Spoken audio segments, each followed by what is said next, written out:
In this episode of Fictional Hangover, we talk about the fact that this book is not a sexy space adventure. Multiple requests for someone to send us a digital postcard. How being too rich is having an indoor living room swimming pool.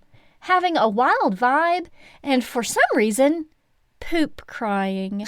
In our discussion of Stars and Smoke by Marie Lu.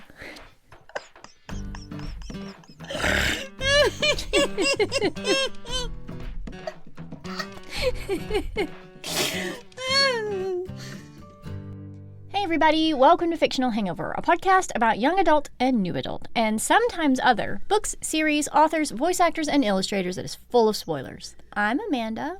And I'm Claire, and today we're going to discuss Stars and Smoke by Marie Lu.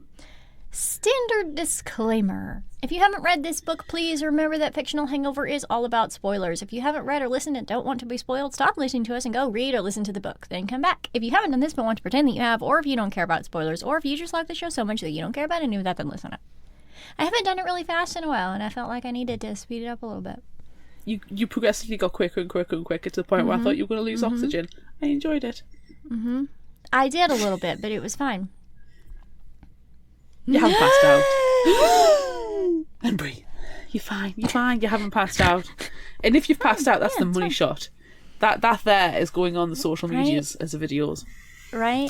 do I need to fake it? Do you want me to like topple my chair backwards and my feet are up in the air? Don't I'm fake like it. wearing real clothes today, so. Oh, well, there you go. No, it has to happen Like naturally. I have. Okay. Or so unnaturally that it's like a recreation on the 80s episodes of Unsolved Mysteries. Yes. The way I see it is, if you are going to make me vomit for the podcast, then the least you could do is pass out for the podcast. Okay. So, like I don't do that though. No. You're the one who faints. I haven't fainted for a little while. I don't think I've ever fainted. Oh, it sucks. Don't do it. Okay, I'll Do try not not recommend. Do you Cool. not recommend? Yes, great. Anywho, there are people who go unconscious in this book, bringing it back. That's true. I was going to say, in relation to spy training. Yes, you need to go unconscious at least once. Is that the background information, or do we have something a bit more concrete? No, I actually have something. I read an interview on Fierce Reads, and they ask, what's the most interesting thing you learned while researching Stars and Smoke? And Marie Lu answers, how the CIA trains their recruits. I read a memoir by a young former CIA agent named Amaryllis Fox. Oh, fake name. And No, I love it's it. amazing. It's amazing. I also, just so everyone knows, almost said by a young farmer CIA agent. I knew you were going to say that. I was hoping you were going to say that. But I didn't. I said it correctly. Anyway, this person with a potentially fictitious name described how the CIA has a place called The Farm, a huge training ground somewhere in Virginia, where recruits are sent for 6 months to live. And it's like an immersive alternate world where they train for spyhood. And that just sounds so cool. But they aren't allowed to tell anyone in their lives where they're going, and they just disappear for 6 months. And they don't have any phones or contact with the outside world, which seems curious. But I think it's neat. I don't know. So, if either of us disappear for 6 months, we've either been... What's more likely? We've either been kidnapped... We've either been recruited to the CIA and are in an immersive farm somewhere in Virginia, or we've entered a baking contest on TV. Yeah. What's the most? We've entered some sort of TV contest. Yeah, I'm Let's currently not watching limit Traitors in the UK, so I could disappear for 2 to 3 weeks and go, murder people. Yeah. I'd be quite fine with that. So, some kind of TV contest. Yeah. What's the most logical? Or we've Listener, been... you decide. Yes, you decide. Answers on a postcard or comments. Please send us a postcard. Hilarious. What are your initial thoughts? To Fictional Hangover. I wish you were. Right? Like, we need a Fictional Hangover mailing address. You can send a virtual one to the email address. That's also true. Please send a virtual postcard to fictionalhangover@gmail.com. Yeah.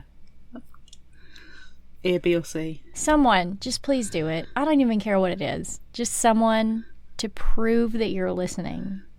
Send us a e-postcard.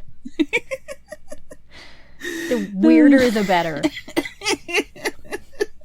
That's all I want in life. We don't ask for much. We Waffle really House don't. Sponsorship and Right. an e-postcard. Right. Yes. Cool. Okay. Anywho, What we're are already your- derailed. What are your initial thoughts? I asked this and then we continued to talk about the e-postcard. So I'm asking again. Okay. My initial thoughts. I've had this one on my bookshelf for ages. So I'm very glad to finally get around to it. And I got it, braggy, at an author event. I'd never get to go to other author events because I live in miserable UK. But mine is personalised and signed because I met Marie Lou. And I got to listen to her talk with 3 other authors. amazing. And it was lovely. And then I met her and she signed my book. So I'm glad that we finally got to read it. Yes. I had no idea about this book. I didn't read anything about it. I tend to not do that when we put something on the schedule. I don't want to know anything about it going into it. So my initial thoughts, just based on the title of the book, I thought it was going to be in space. And I was wrong. So very wrong. Right? It was Could you be more wrong? Could I be more wrong? It maybe if it was also like a weird fantasy, a sexy fantasy in space. Wrong. So many levels of wrong. Yep. So my initial thoughts are I did not think this book was going to be what it was. I love that. And that's fine. It is a fun fact. Like, some books we do know the story beforehand going in because we picked especially. But then if the other person goes, your pick whatever you want, we don't look in, we do, okay. I don't want to know. No, you just go okay and listen to it or read it. Okay, And you're like I okay. trust you. Yeah. Yeah. Happens Yep. all the time.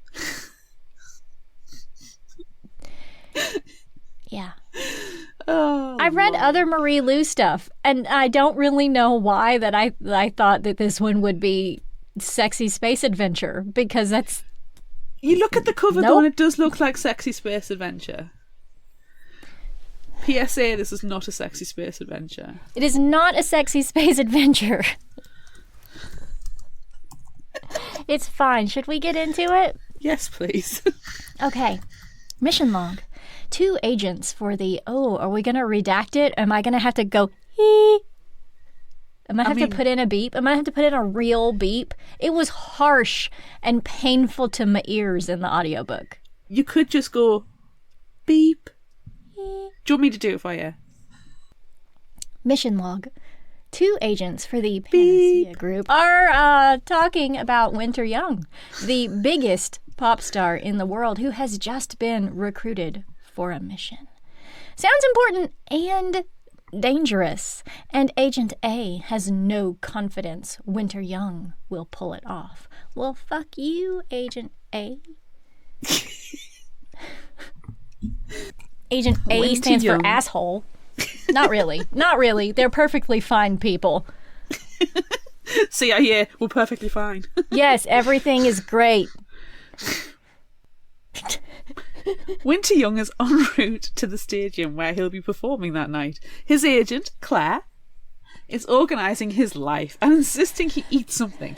But Winter is listless and thinking about his dead big brother Artemis, who died working for the Peace Corps, and how good of a person he was. There are a crowd of fans waiting as he goes in, and Winter signs what posters he can before his bodyguards usher him inside, where he spends a few minutes admiring the craft services and talking to Leo and Damien, a couple of his friends who are also his backup dancers. The performance goes off flawlessly and in a blur, and once the concert is done, Winter goes back to the green room alone to catch his breath. When he leaves, the corridor is empty. Claire and his bodyguards nowhere to be seen, but thankfully an SUV is there to take him home. Winter gets in, noticing it is swankier than the one he arrived in. Also, it's not Claire sitting next to him. Oh yeah, he's being kidnapped. Yoink.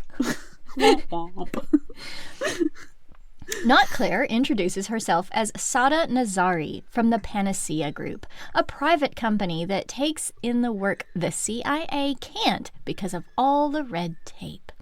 She and her colleague Niall have come with an offer for Winter. Winter's #1 fan just so happens to be the daughter of Eli Morrison, billionaire and all-around bad guy. Nasty pasty.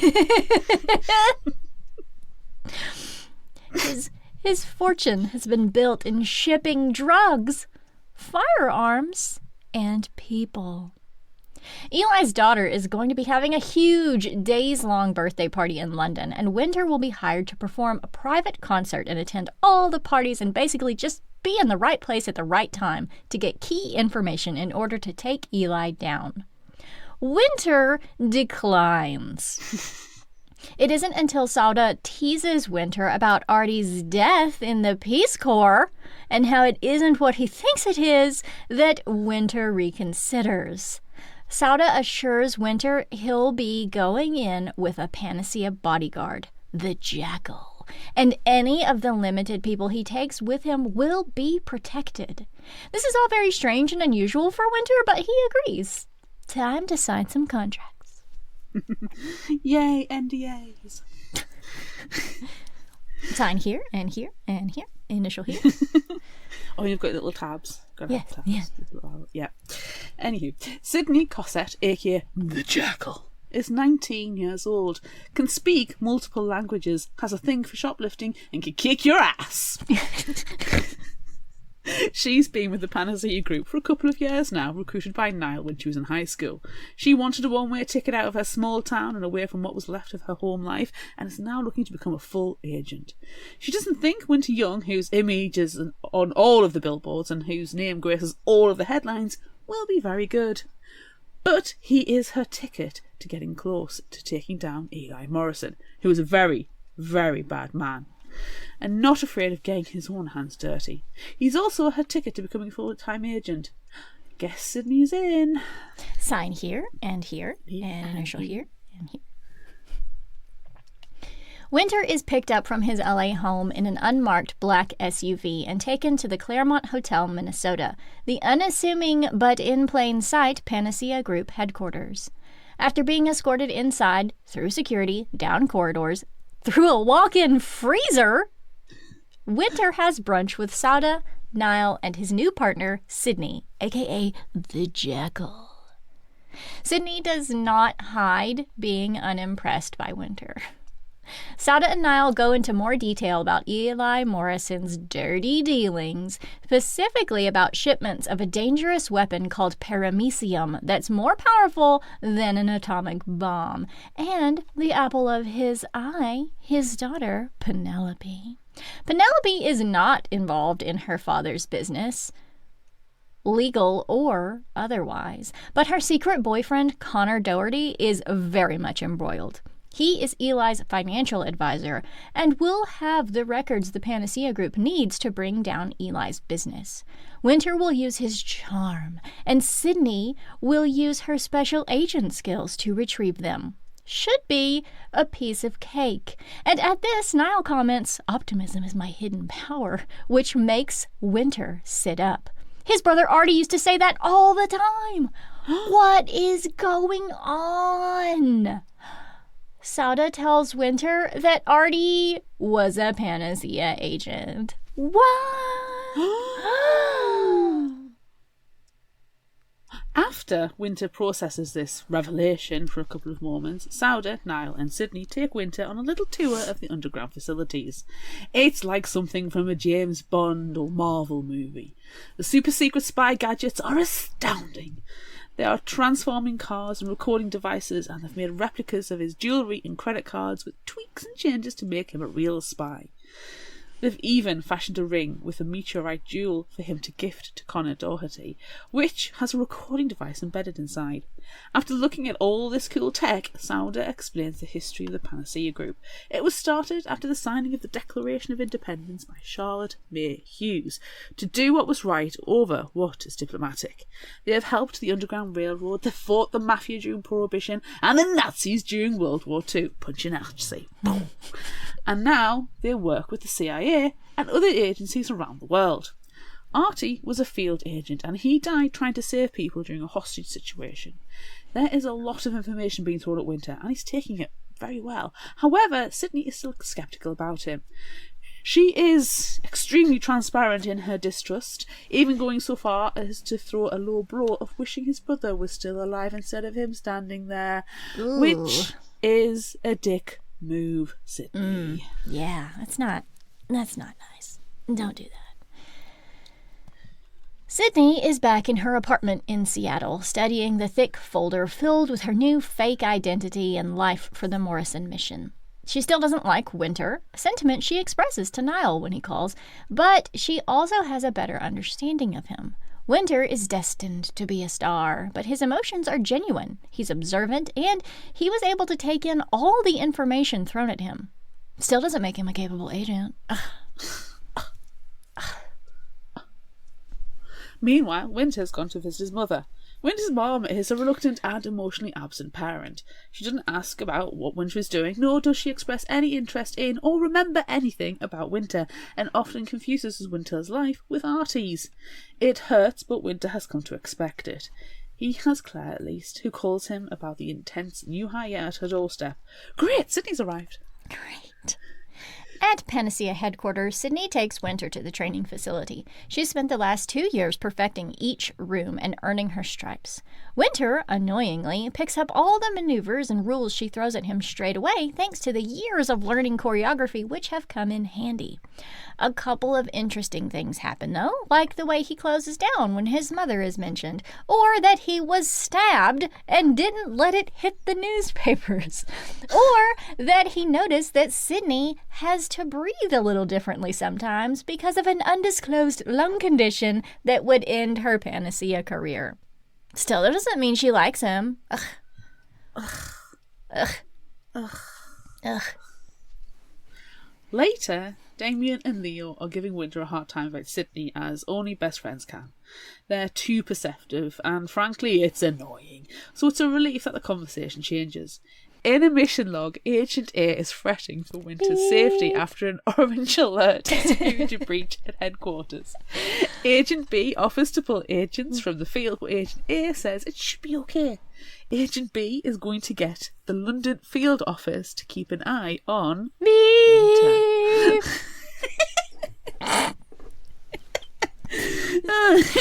Winter, Sydney, aka Ashley for this mission, Claire, Leo, and Damien land in London.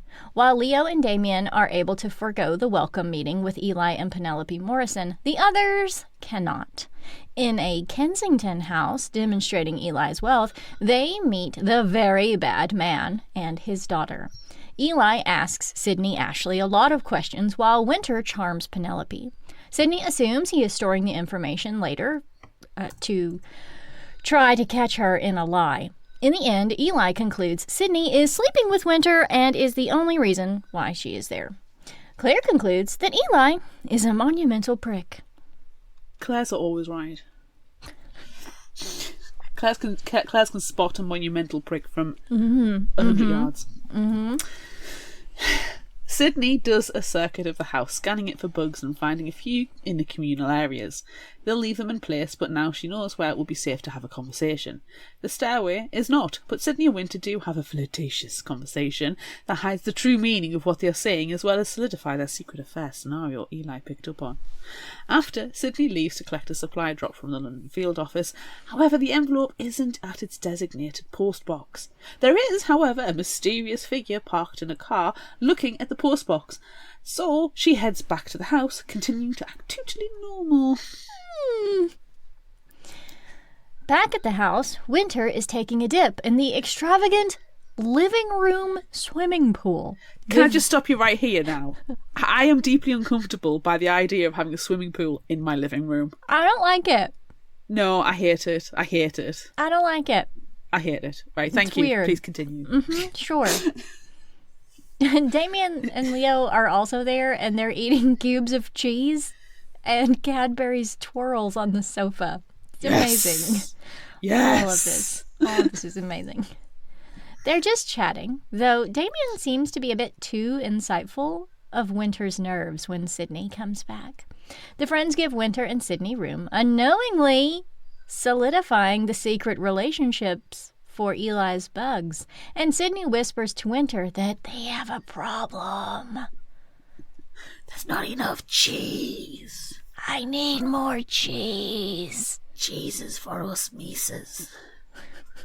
That night, Sydney dreams about the night her mom died in the hospital. She told Sydney to leave the town and forget about her abusive alcoholic father and asshole bully brother.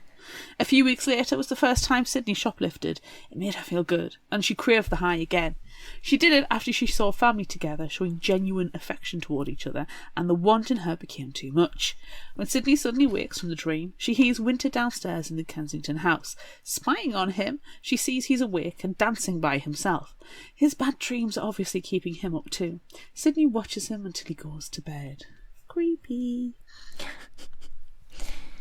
It's time for the birthday concert. Sydney is dressed as a very fancy and expensive deer, complete with antlers embedded with Swarovski crystals and listening devices. Winter is not dressed as a fancy deer. He is, however, wearing a cape. Nice. They head to Alexandra Palace, where about 1,000 fans are waiting to scream at Winter, and a gaggle of press hound the pop star as he walks the red carpet. Inside, while the style team strips Winter, Sydney heads to the bathroom for her rearranged asset drop, including new phones, Winter's new voice recording earrings, the infrared recording snake ring, and other spy tools. As Sydney is leaving the bathroom stall, she runs into Ooh. Penelope. What's she doing in there? It's a Peeing. bathroom. I'm just putting a note that I forgot to put down in the thing. Penelope has obviously been crying. She may have been peeing. She may have had a poop. We don't know. But we know there's been crying. We are Her unsure. eyes are red. Yes. Was she Sydney- crying because she pooped? Sometimes you gotta. What's wrong with us today? I don't know, but I'm loving the energy. Sydney talks a little to Penelope, who reveals that winter is the best part of her birthday, and it was her idea that the bodyguards were also made to wear costumes. Sydney empathises with Penelope over dodging fathers, but they are from very, very different worlds. The conversation has softened Penelope in Sydney's eyes, making her think she could be the wedge to help topple her father's empire. After returning to Winter, who is now in his stage costume, Sydney escorts him, Leo, and Damien to the stage, but is stopped by Eli's bodyguards, who only let her go so far. Instead, Sydney must go back outside through the main entrance and take her seat near Claire, who is sitting with Penelope, Eli, and a couple of his goons. Connor Doherty is also amongst the group. As Winter performs, breaking out of chains like a magician, still possibly wearing a cape, Eli and Connor have a conversation that Sydney lip reads and finds out something is happening that night, but not what. Looks like Sydney has some tailing to do.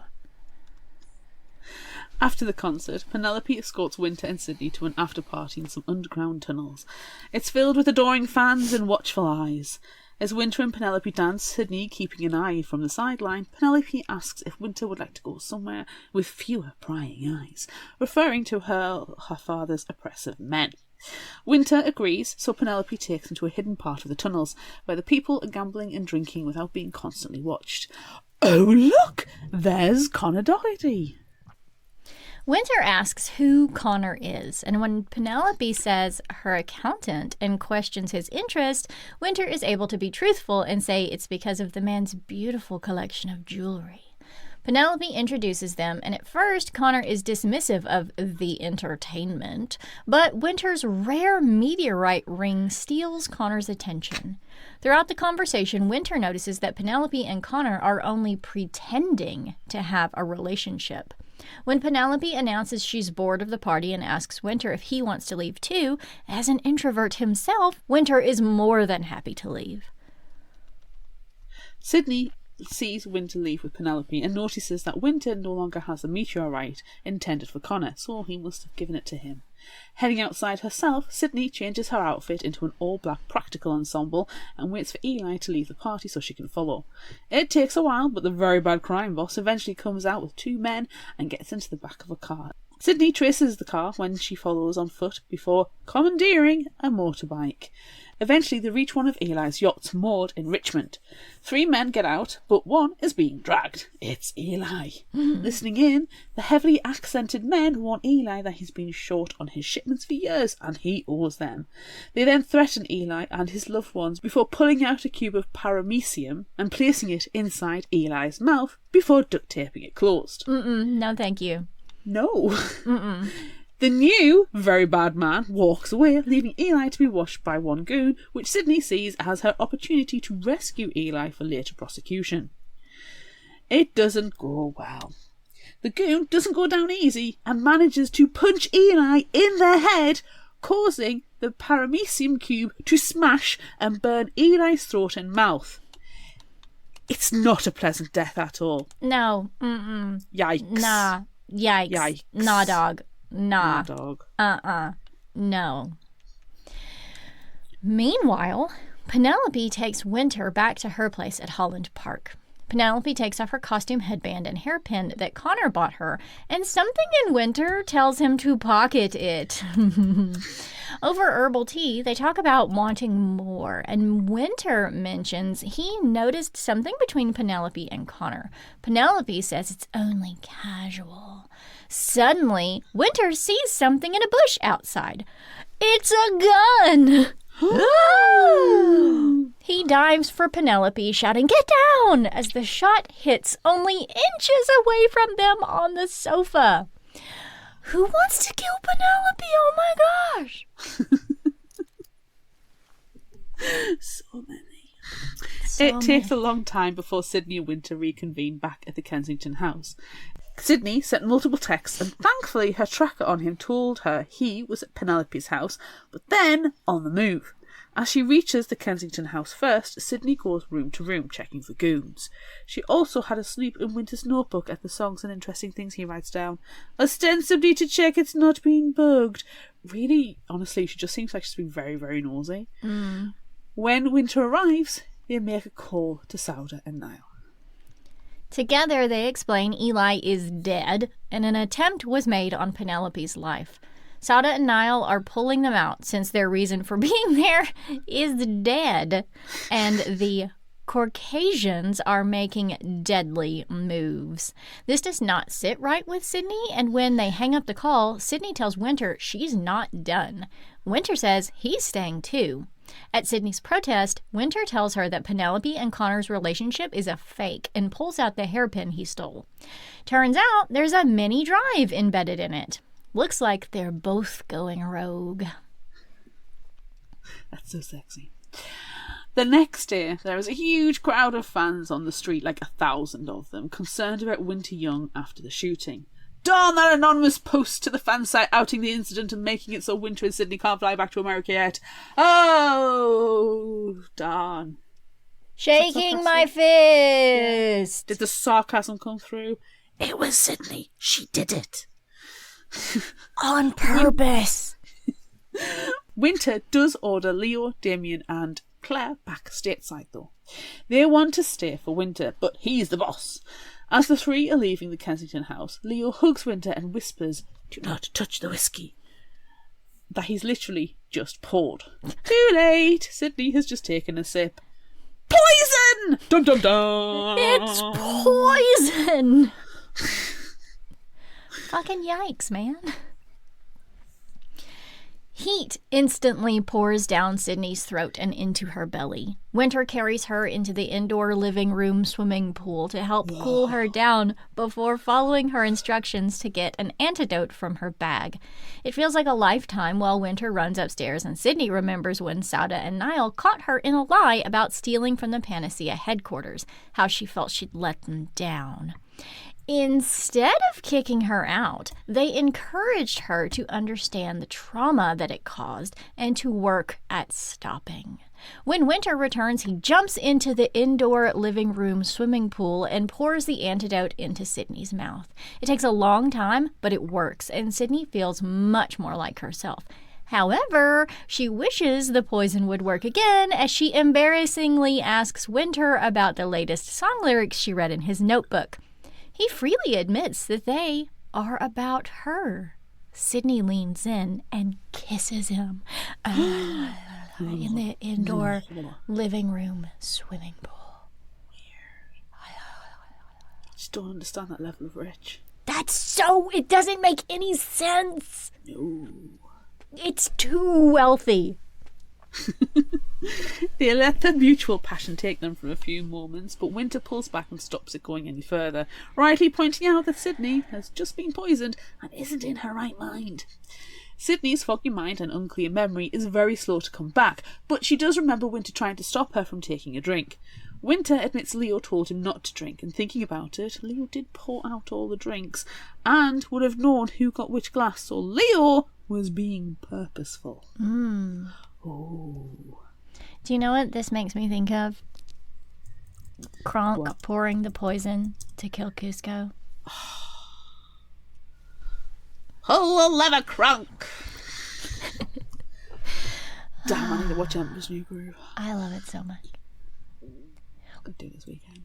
Winter is reluctant to believe his friend tried to poison them.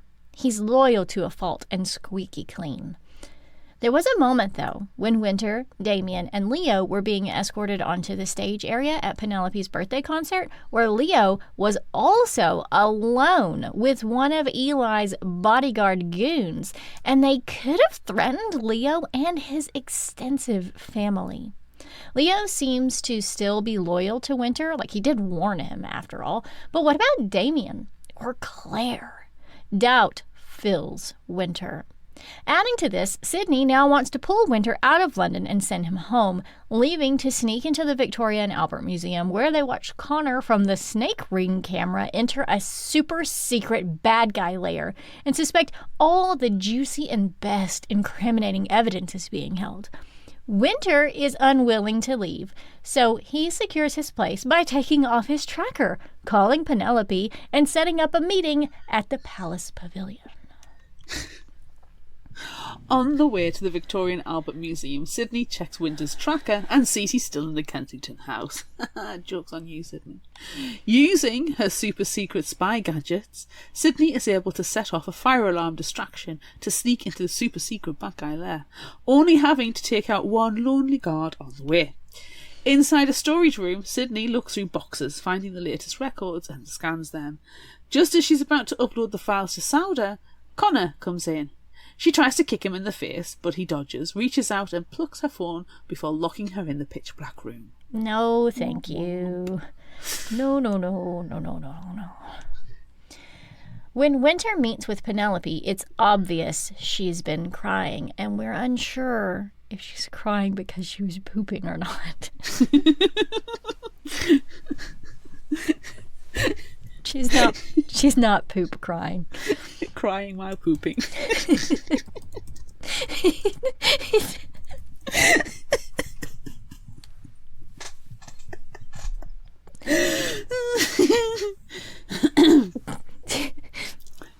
He tells her she needs to hide her emotions as he has news for her. Her father is dead, murdered last night while they were being shot at. To her credit, Penelope shows no outward emotion, but she does vehemently deny what Winter is telling her, but not how he knows? Interesting. Question mark? Winter goes on to say they can't trust anyone. He can't prove he wasn't part of it, but he wants to protect her and asks Penelope to leave with him tonight. Reluctantly, and only after the toasts are given at her party, does Penelope agree. Connor will be expecting her attendance, and if she doesn't show, they won't get halfway through airport security. As Penelope takes Winter to greet some of her guests, Winter sends a quick text to Sydney saying she'll leave with us. Celebrations have already begun, and Penelope is pouring champagne into a flute tower when Winter gets a text from Sydney asking where he is. Initially, he's relieved, but then confused. Can she check his tracker? Though it would show him at the Kensington house, but also the message was like perfectly spelt out and not abbreviated to death as Sydney's preferred style. Winter responds with birthday reception, and when the reply comes with OK, spelled O-K-A-Y, instead of just K, he knows something is deeply wrong, and Sydney is in trouble and likely caught. Penelope drags a dazed Winter up for the speech, and he gets shot in the shoulder. Everything is very hazy and surreal. Tell me about it, mate. Tell me about it. The vibe tonight is hazy and surreal. I agree. It's probably because of the poop crying. Oh, probably. I might go and have a cry after this. Are you also going to have a poop? I don't think so. Never say no. Never say no to pooping. Winter wakes up, not in an ambulance or a hospital, but in a cargo ship heading for Cape Town, filled with paramecium, and Penelope Morrison is calmly sitting next to him. Winter realizes Penelope is really the real villain, and as all really good real villains do, Penelope monologues. She agreed to work with the Caucasians to kill her father for his money and as revenge for her dead mother. Penelope was not willing to give up her inheritance when he would have finally been arrested after the government had sufficient evidence against him. She also wanted her father dead for years of abuse and for killing her mother. As she finishes telling him her reasons and demanding the hairpin Winter stole from her, two goons and Connor come in, dragging an unconscious Sydney. Ooh. Penelope demands to know where the hairpin is from Sydney, but she claims she lost it. Penelope then turns her sights on Winter, making the same demand. Winter says absolutely nothing until Penelope picks up one of the paramecium cubes and threatens to put it in Sydney's mouth. Winter relents, saying he never gave it to Sydney and hid it in his luggage. Thanks, Winter, that's great. Here, have a paramecium cube in your mouth for your troubles. No. Winter freezes. Meanwhile, Sydney is watching Winter's hands twisting. Looks awfully like the dance he did at the birthday concert where he was bound and seems to break free like magic. Ooh. Communicating with their eyes, Sydney and Winter lunge together. Winter spitting out the paramecium cube and Sydney taking out a guard. As an effective threat, Sydney puts her foot over one of the paramecium cubes, ready to take everyone out. Winter darts from the room. Connor lunges for Sydney. Sydney covers her mouth with her shirt and kicks the delicate and very deadly paramecium cube, shattering it. Winter is a little way down the ship when he hears Connor scream from inside the container, then sees Sydney run out. The bullet wound in his shoulder is hurting, and Sydney's lung condition is making breathing difficult for her. But they need to get to the bridge. Winter will take the high road and climb up the grid. It hurts, but muscle memory and sheer determination get him to the top, though all the way he's followed by a goon with a trigger-happy finger. At the top, Winter stops, unable to carry on. Just as the goon leans over, pointing the gun at him, Winter remembers one of the super secret spy gadgets Sydney gave him, a pin with a switchblade, which he uses to stab the goon. Sydney has made it to the bridge despite two goons' best attempts at stopping her. Penelope is there with more goons with guns. Great! Dropping to the ground, Sydney uses another super secret spy gadget to blind everyone in the room. Then, using her super secret spy training, kicks goons' butts. Unfortunately, during the melee, Sydney sees that the phone has been disconnected, so there is no calling for help. Her only option is to get to the flares. It's not easy, especially when Penelope gets in on the action and more goons appear, but Sydney dramatically crashes through the bridge window, goes up and over and down to where the flares should be. Unfortunately for Sydney, her lung problem is kicking her harder than the goon she's fighting, and she can't breathe. Penelope is also fast and knocks her down and starts to strangle her, which, good luck, her lungs are empty, but then more goons point more guns at her. No one else spots a very tired and bloody Winter pull a flare from the box and fire it into the evening sky. Once the flare gun is spent, Winter starts towards Sydney, but Connor, who is looking rather worse for wear with paramecium burns all over his face and body, comes charging into the fray, gun drawn. Everything that happens next is a blur. Helicopters arrive. Agents in black start moving around, taking down goons and shouting in Winter's face. They arrest Penelope, and Niall tells Sydney to start breathing as she's hooked up to oxygen. Winter wakes in a hospital bed, goodness knows where, with two of his usual security team seated on either side of the bed. After a few moments, Leo and Damien come into the room, both looking rumpled. Leo with an ankle monitor. Leo explains a goon cornered him at the concert, knew all about his family and their addresses, and threatened them if he didn't put a sleeping agent in Winter's drink, so they could rob him. Scared, Leo agreed. Winter tells him not to worry, they'll figure it out. Damien tells Winter he knows something big is going on, and he doesn't have to say anything right now, or at all, but reassures Winter he isn't alone. Leo and Damien leave to return to the States when Claire comes in with news. Winter's mother is here! Yay? Yeah? Good? Bad? Whatever. Shrug.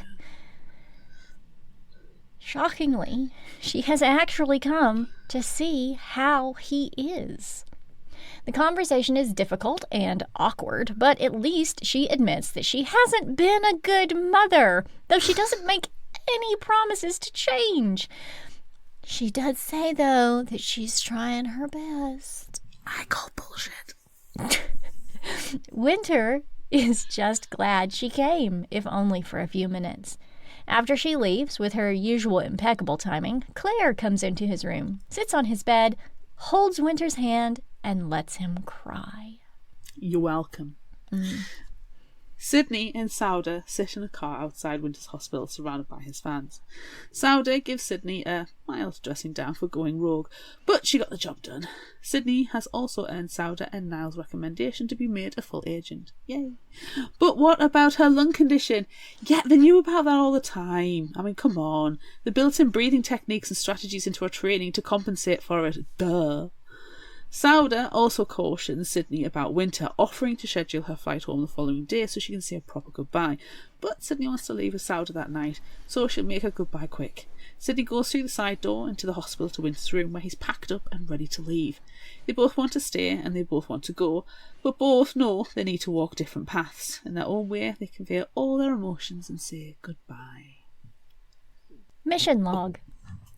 2 agents for the Panacea group are talking about Sydney and Winter and how they made good partners. He has to go back to his life, though, but she does need a partner now that she's a full agent. Oh. 1 year later. After a particularly rigorous rehearsal, Claire calls Winter with fantastic news! He's broken world record sales with his new album, and every city wants to host his new tour. After hanging up the phone, Winter gathers his things, but notices someone in the mirror. Sydney. She has a mission for him. Oh, and shucks, it means working with her again. Oh no. Winter takes a step back into Sydney's world. And we fade to black. Credits roll. All right, everyone enjoy this promo from another show, and we'll we'll be right back. Everyone go and have a poop cry. We'll be right back. Have you ever read a book and thought, wow, I would love to see this on the screen? Well, the Adapt Me podcast is for you. Hi, I'm Emily Malik, host of the Adapt Me podcast, and with a guest every episode, we take a look at books that have never been adapted, why that's so, and how we would go about translating it to a different medium. We talk about any novel from the serious to the downright silly, as long as it hasn't had an adaptation. So come and take a listen to the Adapt Me podcast on wherever you get your podcasts.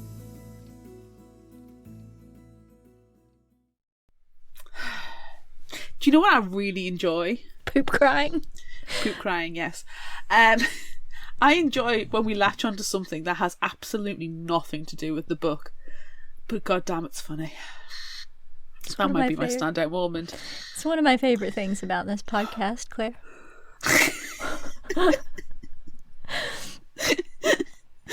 Poop crying. I also often think about it, and I'm like, man, these summaries are really good. And like, we really like these books, and then we just ruin it with poop crying. Yeah. But it has a certain something. It does. It does. The vibe is wicked tonight. Right.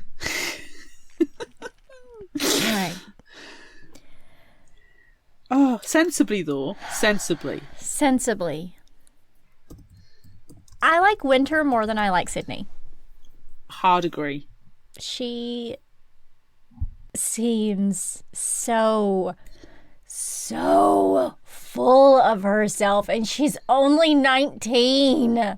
Oh, I struggled with getting over the fact that I struggled with the fact that Sydney is only 19. I fully feel Winter is 19. Yeah. He's matured. He's had to mature. Sure. But yeah, I struggle with Sydney being only 19. I feel like this could have been aged up just a little bit, and it still would have been fine. It would have been a fun and interesting story. It's just it irks me that she's 19 and she's working for this agency. Like, can she be like 24? Yeah, I agree. I agree, because it's cut out of the summary because it's pointless. But she does refer to her time with the Panacea Group a lot. She had the 6 months living in the farm, the immersive training. She had 6 months of that, and then she talks about this mission and this mission, and then this training, and how she trained for so long doing this, and how she's trained for so long doing that. And considering she's only 19. I mean, I think she started when she was like 15 or something. Well, I don't know. What's high school age? Are you in high school at 15? So she was probably 15, 16 years old. But in that 3 to 4 years, she's had that much experience? Nah, dog. Yeah, I feel like she should be 20, 23, 24. Yeah, she's speaking with too much authority that she's been in the field. I would have said at the moment she would be the second. She would have either Sauda or Niall with her in the field. She would be the supporting agent. I mean, maybe she needs an adult. Yeah, maybe she's just exaggerating, and she's actually not that good and not so experienced. And maybe she has been second to everyone, and this is her first solo mission, but she's been lying about it. Yeah. It annoyed me as well that they kept referring to her at the beginning as the Jackal. I know. Why and is then she the Jackal? Nothing is made out of it. No. There's no reason. There's no reason for her to have been called the Jackal. No reason, no rhyme. It's the same with the title, Stars and Smoke. I get the star bit, that's Winter, but she's not Smoke. Maybe it's Smoke in that there's a mystery and misdirection. Smoke and mirrors, yes. Potentially, I don't know. I think there's a lot of things that don't sit 100%. It's a fun, I would call this like a fun Sunday afternoon read. When you want something that you don't have to think too much about, that you're going to get the positive feels from, you're going to get a positive resolution from. where the stakes aren't really that high, but you get a satisfying ending. Yeah, it's just so, like, yeah, to me, it's like the Kingsman almost in book Yes. form. yeah, It's just silly, over the top action sequences.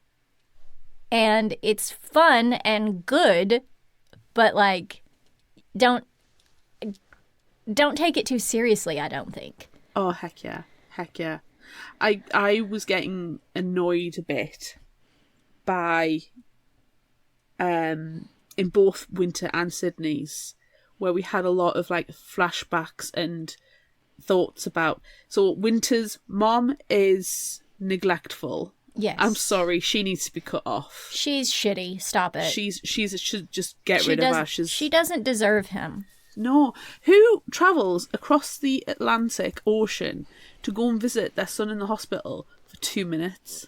Yeah, what is she even doing? No. Just cut her off. She's dead weight.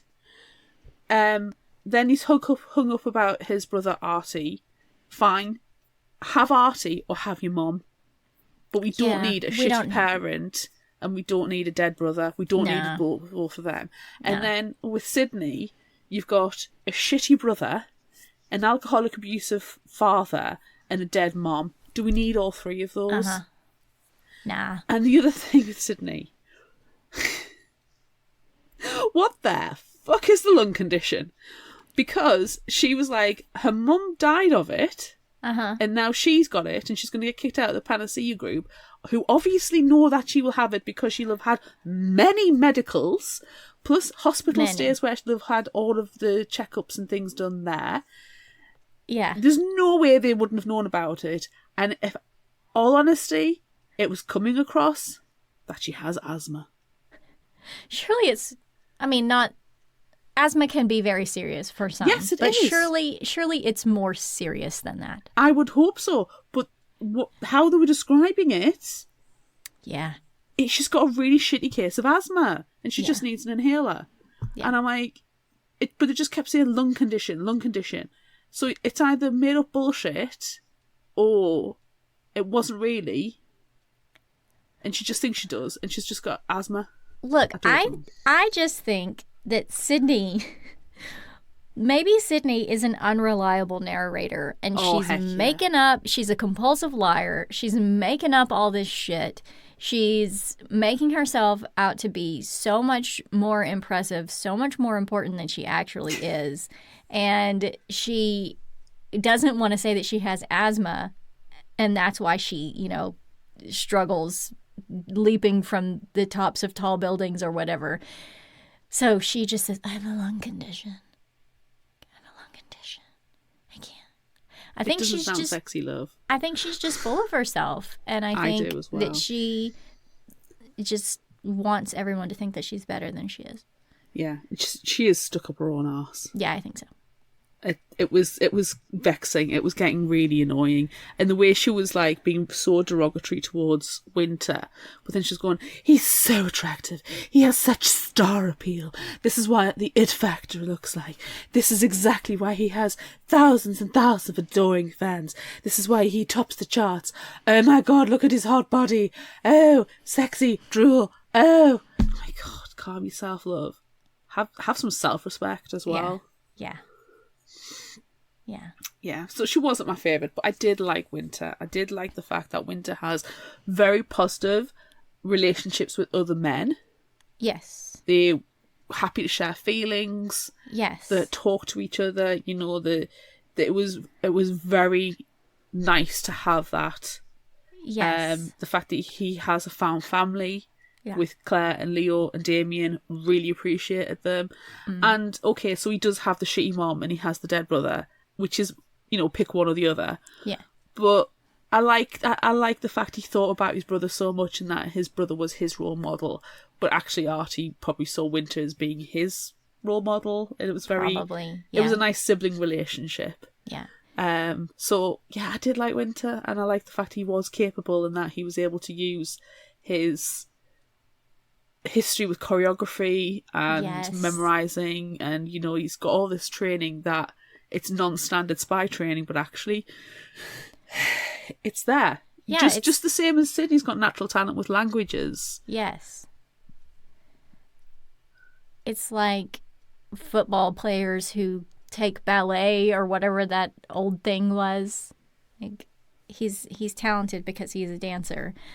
And can I tell you one of my favorite things about Winter? Yeah.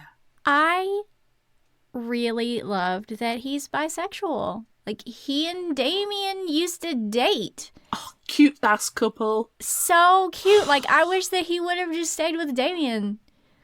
Yeah, Then- drop Sydney. Yeah, get rid of Sydney and just be with Damien. I Because didn't Damien need was a relationship so with sweet. Sydney. No, we don't Yes. need that. But Damien was such a good guy and like offering to help him and telling him like, hey, I know you. I know something is happening. And even if you don't want to say or even if you can't say, like, I'm still here. We're still here for you. Damien and Leo were precious. Yes, I love them. Yes. I would much prefer that Winter got back with Damien or anybody else other than Sydney. Yeah. I would have much preferred them to have a buddy relationship. Like, Yeah. he sees Artie in Sydney Yeah. and he and they have that, like, sibling kind of banter. Not Yeah. A sibling rivalry. Yeah, where the two yeah. try to one-up each other and they are sarcastic towards each other. Yes. But they do respect each other. Yeah. Rather than romantic. I don't need it. I don't want that. I didn't buy it. Yeah, I don't want that. But I'm falling in love with her. How? Nah. You've known her for all of 5 minutes and she's been a bitch to you. She kind of has been a bitch. Do you know what I didn't understand? What? Every single time there was a gaggle of fans. Like in the street at the hospital, outside the Kensington house after he's been shot, outside the stadium when he's going in for the concert. There is literally saying there's 1,000 fans there. Mm-hmm. So my theory is that Winter only has 1,000 fans and they just travel as a pack. Yes. I can see And that. that's it. No, he is so much better than that. He has a million billion fans. Look, I love him, okay? Oh no, I agree. Do you know what else is really good about Winter as well? He What? actually respects consent. Yes. Yes. Yes. So He's specifically so good. talking about the scene when Sydney gets poisoned and they're both in the living room swimming pool. Indoor living room swimming pool. Makes no sense. Rich people make no sense. It's insane. Some people are too rich. Yes. And she's snogging his face off and he's like, no. You've just been poisoned. You've taken an antidote that you don't actually know is going to work for this poison? ? You know, you're not in the right frame of mind. Yeah. You And cannot that's- give consent. Yeah, and So that's not fine. okay. And I don't feel okay about that. Love it. Yes. And she was like, no, help me make a mistake. Oh, No. no, you're... No, this is your partner. This is not the time or the place, even though you are both fully clothed in an indoor living room swimming pool. Exactly. Look at Sandra and Niall. They've got, for the very short period of time that they're on the page, they've got massive sexual tension between them. Yes. But they both say it's not happening because we've got too much respect for each other Right. and we want to continue working with each other. If they entered into a relationship, that would be gone next. Yeah. Yeah.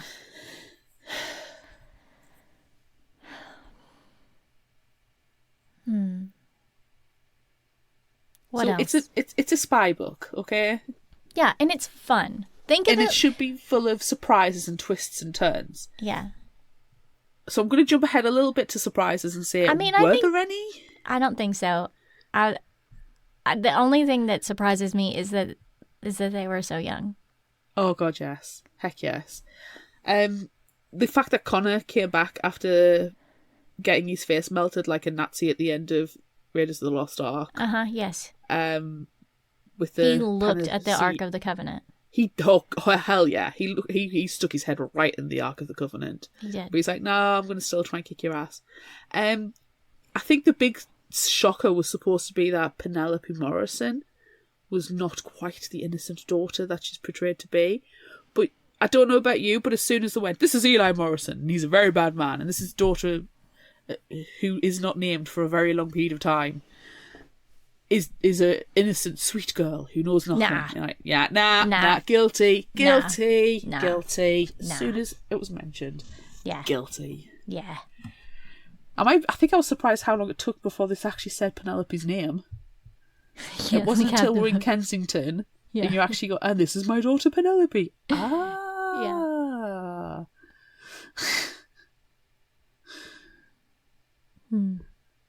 So I noticed as well, I did a tandem read. I listened to the audiobook as well as read the book as well, which I'm really enjoying at the moment. It's like it's quite fun. It's helping bring the books alive a bit. It was about 45% in when the actual story kicked off, like when they were in London and when the actual proper spy stuff kicked off. Yeah. And for me, I think that's too far into the book. And it meant that we didn't really get, like, the spy thriller aspect I was hoping for. I was hoping for a bit more of that, not so much back and forth about whether Winter's going to be joining them, not so much about boo-hoo, look at my poor sad life, I'm trying to escape you and everybody else, love. Yeah. It just seemed like it was a bit of a chunk. I felt it was too much. Could have been either condensed down a little bit, or more real estate should have been given to the actual mission. Yeah. Yeah, I agree with that. But I still really enjoyed the book. Oh, heck yeah. It's a solid 4 out of 5. Yes. Yeah, definitely. I've got the second one on the way. Icon and Infernos.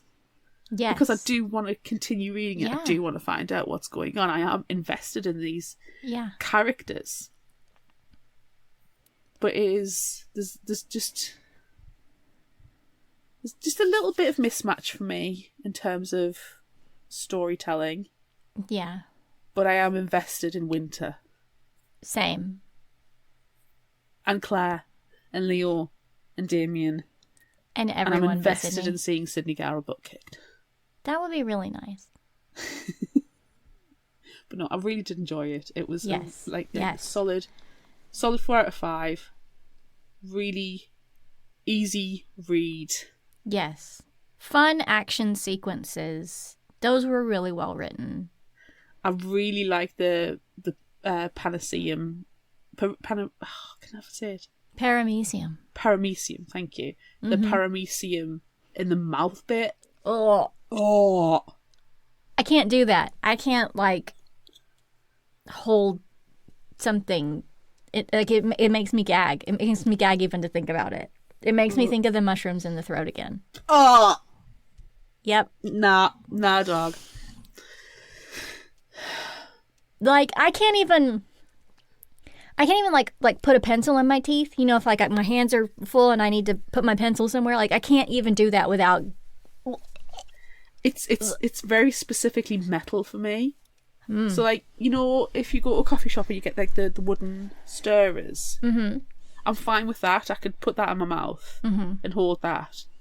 Same with like wooden cutlery, you know, if you get like the picnic type things. Yeah. But if it's metal, no, can't do it. No. Can't do it. Oh. No. Ugh.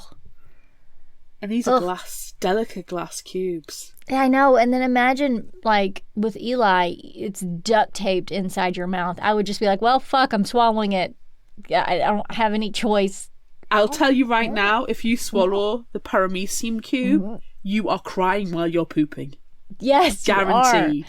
Guaranteed. Poop cry. Yeah. Good job. Making that connection. Very good. Very good job. Thank you. I think from there we should just move on to favorite final thought quote. Just Really do. stop. Can't beat that. No, you can't. You can't. It was perfection. Okay, I'm going to give you 4 quotes. Okay. She says hesitantly checking. It's like, what? Mm-hmm. Okay, so... Okay, this one. Clara Book. Clara Book. I'm ready. Tea. Claire. Both. Oh! Ah. Are you saying you're the most interesting person in the world? True until proven otherwise. Optimism is my hidden power. I don't tell people that I have optimistic side, because usually it's dampened down, hidden, squashed down, murdered, dead. Yeah. And again, let's play another one. Clara Book. Clara Book. What an absolutely monumental prick.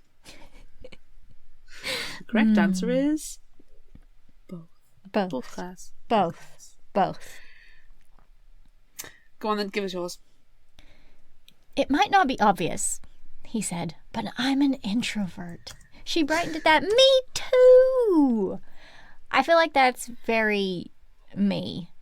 Yeah. Because, no.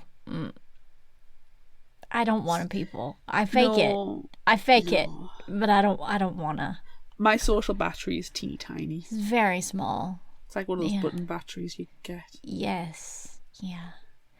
I also appreciated be not afraid of greatness. And it made it better the way that I said it. Also, I like this one. I'm sorry, she whispered. I don't deserve to stay. Zelda tilted her head. Deserve is an interesting word, she said. It implies worth, and worth is something earned by doing, not by being. Ooh. I like that one. That's a good one. Mm-hmm. Yeah. Nice. And that's all I've got. I think you had some quality ones there. I think so. All right. Pew, pew, pew. Get your super secret spy gadgets and pew, pew, pew, pew, pew, pew, pew, pew, pew, pew, pew. We asked on social media, would you rather be a pop star or a spy? On Facebook, 60% went with pop star. I like the numbers for Instagram there. For Instagram,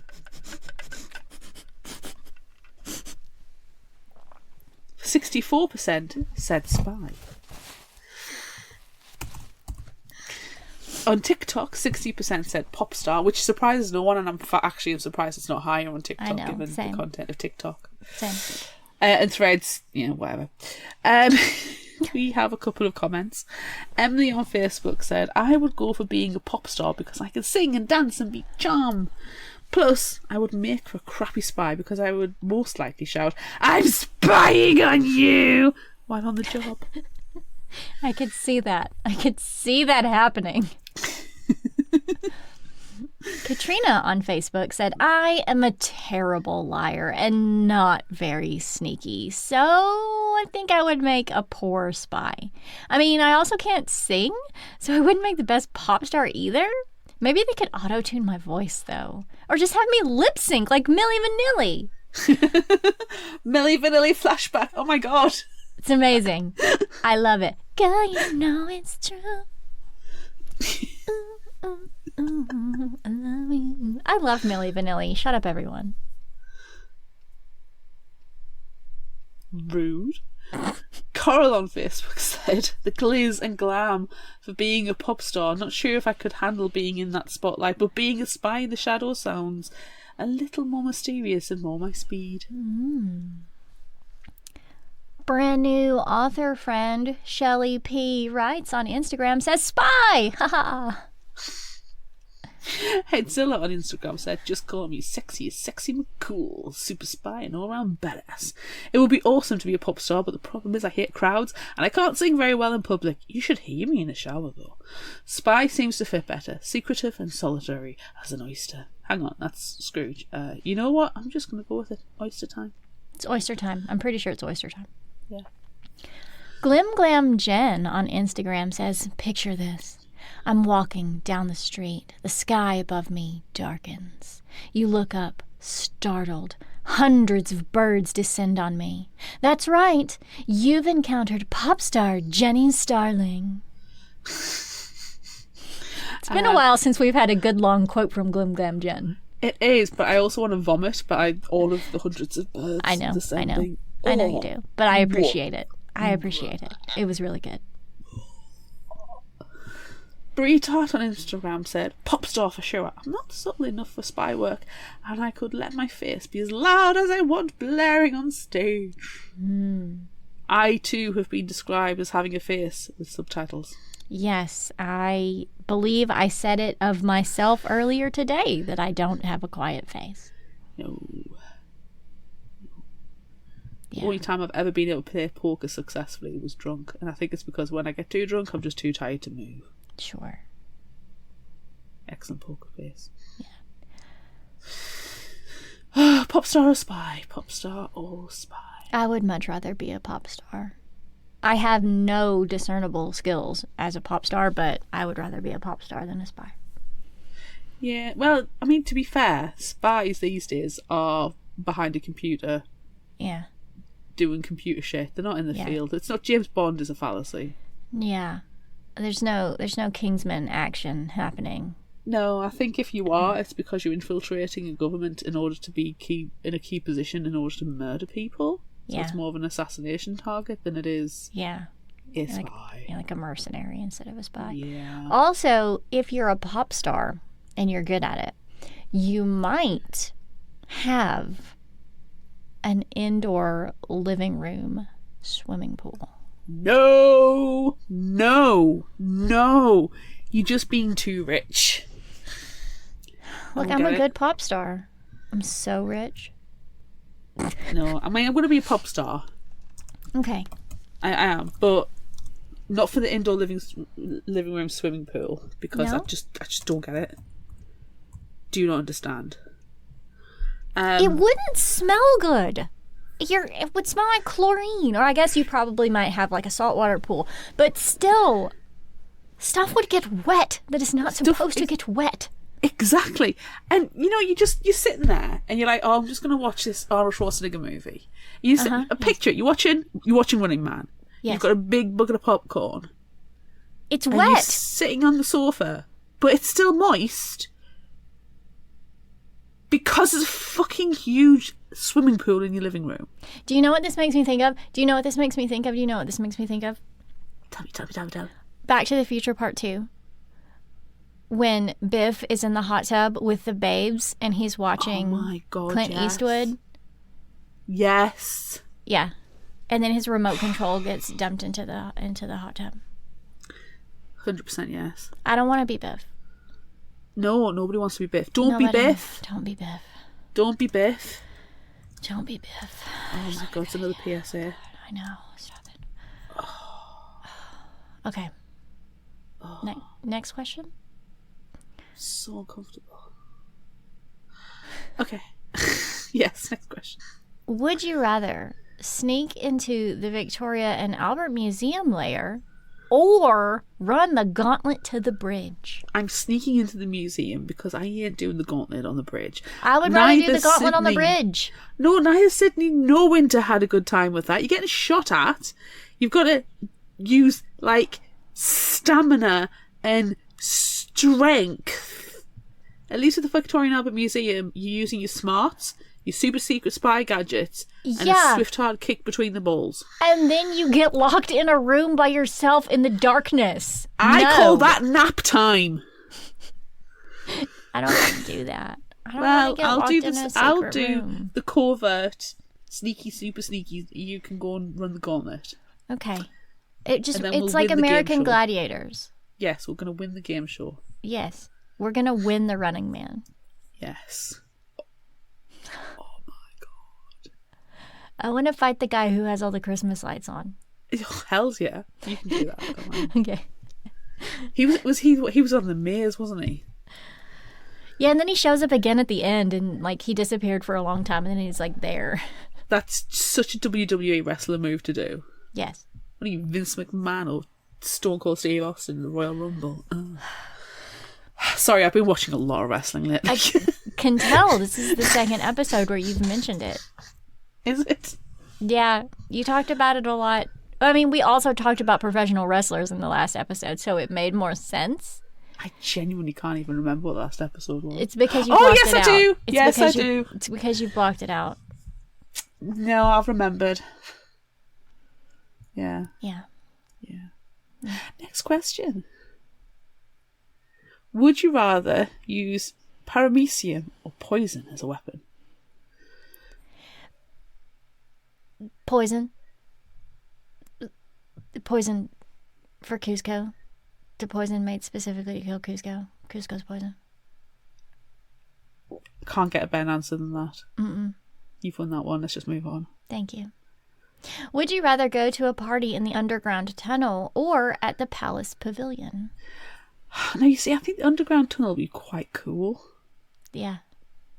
I think that's different. Yeah. So I'm going to go there. Yeah, okay. Yeah, I think I'll join you. I hope there's a German rave room as well. Ooh, yeah. Yeah. Yeah, let's go to the underground party. Nice. Would you rather have a super secret spy gadget pen or super secret spy gadget pin or super secret spy gadget shoes or super secret spy gadget phone or super secret spy gadget earrings or, which is the one you're probably going to go for, a super secret spy gadget ring? That's what I'm going to go for. Although This is an audio medium, Amanda, say the words. I am going to choose the super secret spy gadget ring, but only if I get to keep it. I don't want to have to give it to someone else. No, I mean, at the very least, you could take it off his dead body. Yeah. But yeah, I only have 2 fingers that don't currently have rings on. And some fingers have multiple rings on. So I have to choose ring. It's on brand. Yeah. Although, what about the shoes? What do the shoes do? Whatever the hell you want, the super secret spy gadgets. Do you want it to go stabby stab? Jumpy jump? Do you want them to auto tie the shoelaces? No. No. Super secret spy gadget shoes are super comfortable and orthopedic. Yes. But I do appreciate that you've made another Back to the Future reference with the shoes. It's good. It's good stuff. I'm going to go with the pen because I feel like it's a traditional. Yeah. You know, it's classic. Let's not mess with it. Mm-hmm. It could do a stabby stab. It could do a poisony thing. Uh-huh. It could be a laser grade. Mm-hmm. It could be a listening device. Right. It could be everything. Have really nice ink and write beautifully. It could be a fantastic writer. Mm-hmm.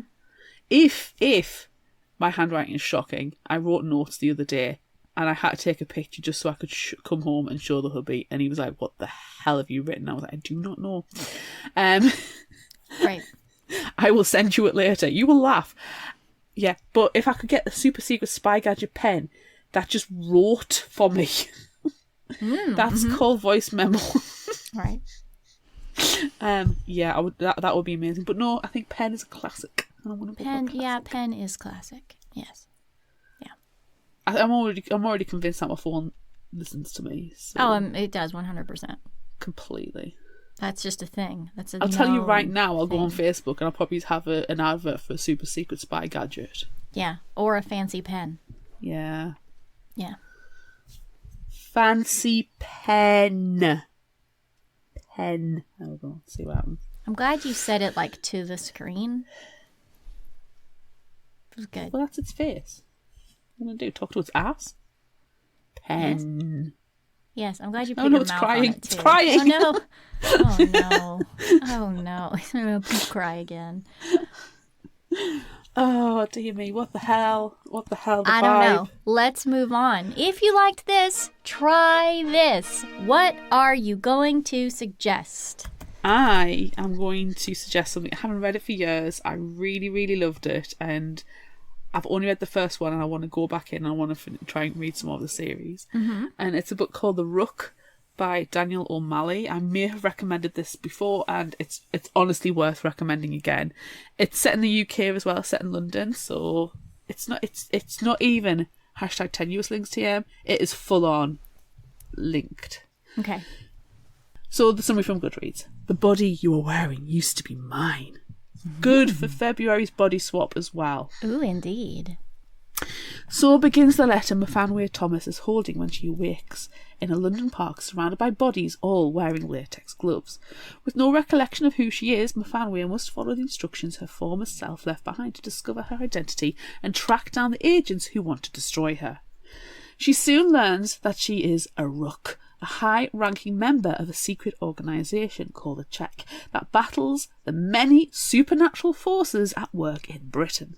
She also discovers that she possesses a rare, potentially deadly supernatural ability of her own. In her quest to uncover which member of the Check betrayed her and why, Mfanwe encounters a person with 4 bodies.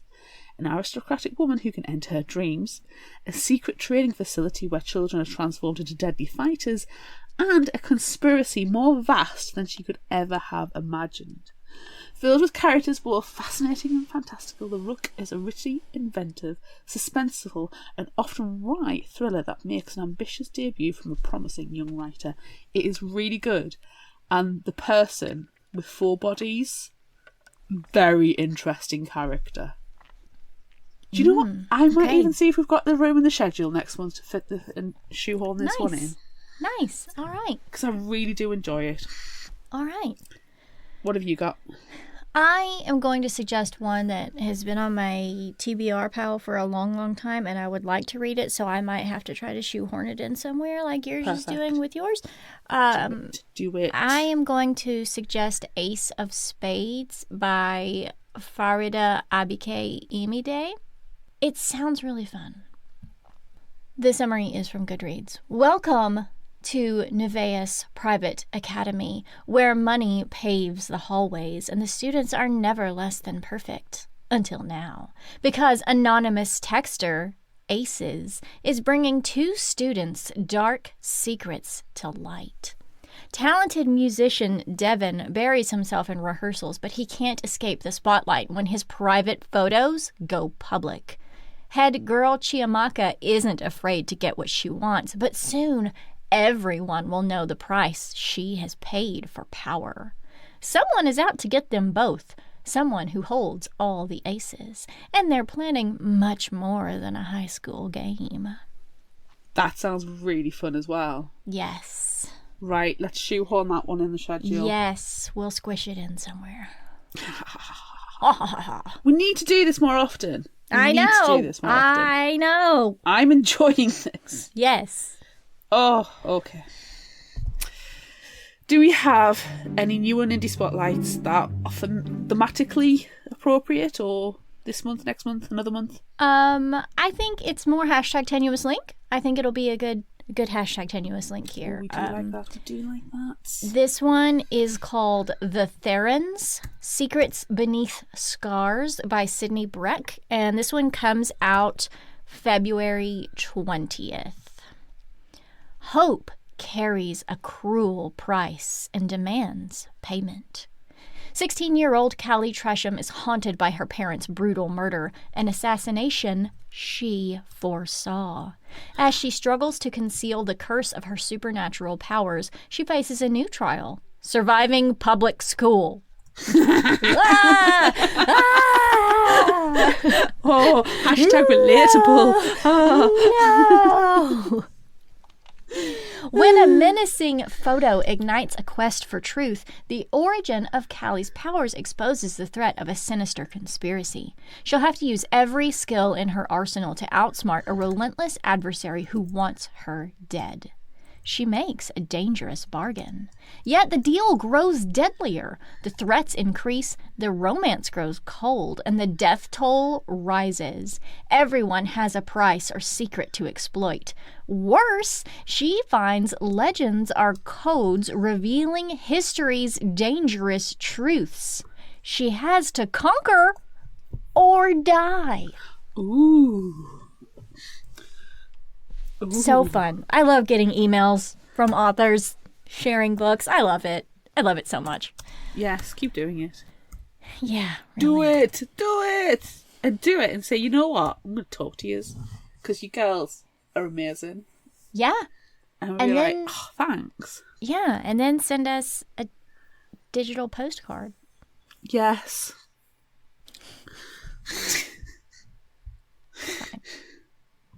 All right. That's it for this episode of Fictional Hangover. I'm Amanda. And I'm Claire. Join us next time as we revive Vampire Book Club. Whoa.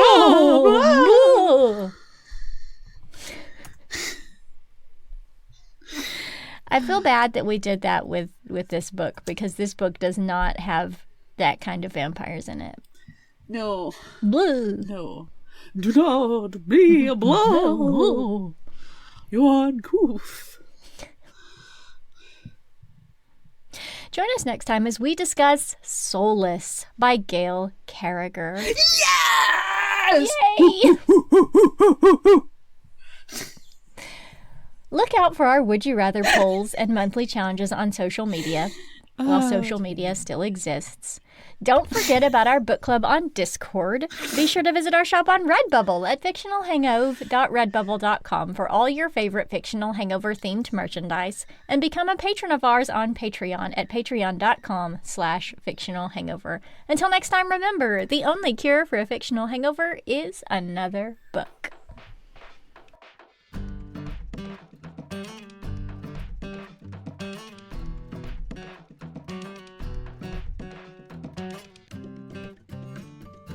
You can find us at fictionalhangover.com and follow us on all social media at Fictional Hangover.